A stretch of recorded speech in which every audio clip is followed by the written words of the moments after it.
Welcome to Man Does Tech, where I solve the problems you didn't even know you had. You start now, sit upright, turn on a bright lamp and set a 25-50-minute timer. Once done, sip cold water and chew mint gum to activate sensory nerves.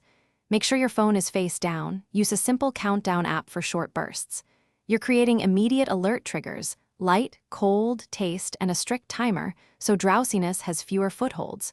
Do this before you read a single page. Those first actions interrupt the body's drift toward sleep and get your brain primed.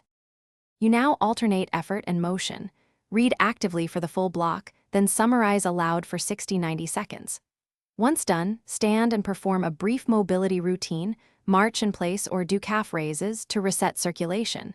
Make sure to switch modalities every block. Write a quick outline, explain the concept as if teaching, and quiz yourself.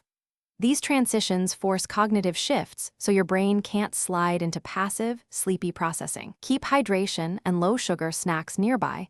You wrap up by doing a 3-minute active recall. Write or speak what you remember, then set a next session within 12-24 hours.